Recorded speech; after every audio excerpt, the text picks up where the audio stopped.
अस्सलाम वालेकुम, मैं डॉक्टर इमरान रजा एक बार फिर आपके साथ। आज हम बात करेंगे शुगर के मरीज़ों में दांतों के अमराज ज़्यादा क्यों होते हैं। डायबिटिक्स में दांतों के अमराज ज़्यादा होने की बहुत सारी वजूहात हैं। सबसे पहली वजह तो ये है कि शुगर के मरीज़ों को चूँकि बार बार पेशाब आने की शिकायत होती है, उनको यूरिन बार बार आता है, जिस्म में पानी की कमी हो जाती है। वही जिस्म में पानी की कमी मुंह में पानी की कमी का भी बायस बनती है, जिसको कि हम ड्राई माउथ या ज़ीरोस्टोमिया कहते हैं, जिसका मैं अपनी बहुत वीडियोस में जिक्र कर चुका हूँ। ड्राई माउथ से दांतों के और बहुत से अमराज बनते हैं। दूसरे नंबर पे आता है गम इन्फ्लेमेशन, मसूड़ों की सोजिश। ये इसलिए होती है कि शुगर के मरीज़ों में ब्लड की जो नालियाँ हैं वो थिक हो जाती हैं, मोटी हो जाती हैं, खून का बहाव कम होता है।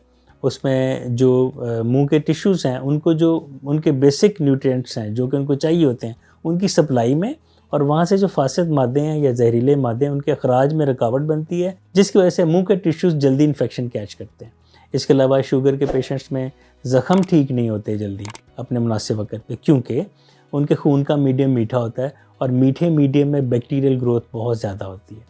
इसके अलावा शुगर के पेशेंट में फंगल इन्फेक्शन के चांसेस बहुत ज़्यादा होते हैं। यही बात है कि शुगर के पेशेंट्स में दांतों के अमराज देर से ठीक होते हैं या उनका रिज़ल्ट नहीं आता या बहुत देर से आता है। यहाँ मैं बताता चलूँ कि बर्निंग माउथ, मुंह में जलन, ये भी ज़ीरोस्टोमिया की ही एक कॉम्प्लिकेशन है जो कि शुगर के पेशेंट में देखने में आती है। अब सवाल ये है कि इसका हल क्या है, इसका बचाव क्या है, इसका ट्रीटमेंट क्या है।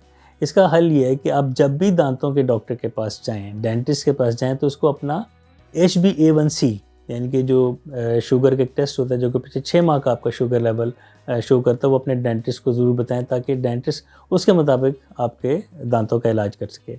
इसके अलावा जो दूसरी अहम बात यह है कि आप डेंटिस्ट के पास जाने से पहले अपने डायबिटोलॉजिस्ट के पास या उस डॉक्टर के पास जाएं जिससे आप अपनी शुगर का इलाज करवा रहे हैं, उनसे बात करके फिर डेंटिस्ट के पास आएँ।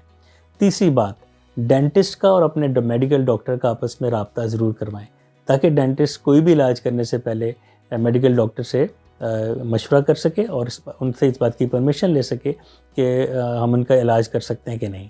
इसके अलावा अगर आप डायबिटिक पेशेंट हैं तो अपने डेंटिस्ट को जाते ही बताएं कि आप और कौन कौन सी दवाइयाँ खा रहे हैं ताकि ड्रग इंटरेक्शन का ख़तरा ना रहे। बाज़ का 2 एंटीबायोटिक्स इकट्ठी दी जा सकती हैं, तो आपका डॉक्टर ने आपको दी हो, साथ डेंटिस्ट पे आपको दे दो, तो वो क्लैश हो सकता है।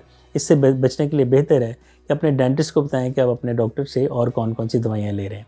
इसके अलावा कभी भी डेंटिस्ट के पास ना जाएं अगर आपका शुगर लेवल फास्टिंग और रैंडम या सोने से पहले की शुगर आपकी बहुत ज़्यादा आ रही है, तो कभी भी डेंटल ट्रीटमेंट ना करवाएं क्योंकि उसके रिजल्ट्स वक्त पे नहीं आ सकते या अच्छे नहीं आ सकते। इसके अलावा एक और बहुत अहम बात, अगर आप डायबिटिक हैं और आपके दांतों का कोई सिरा चिप ऑफ हो गया है, भुर गया है या उसकी चोंच बन गई है या आपके डेंचर्स हैं जो आपको तकलीफ़ दे रहे हैं, तो फौरी तौर पे डेंटिस्ट के पास जाएं क्योंकि उन दांतों की वजह से जो भुर चुके हैं या चिप ऑफ हो चुके हैं या वो डेंचर्स जो आपके मुंह में चुप चुप के ज़ख़म बनने का बायस बन रहे हैं, वो डायबिटीज़ की वजह से ज़ख़म ठीक नहीं होगा और बीमारी प्रोलॉन्ग होती जाएगी। ऐसी सूरत हाल में डेंटिस्ट के पास फौरी जाके अपना मुतल्लिका जो भी इलाज है वो करवाया जाए।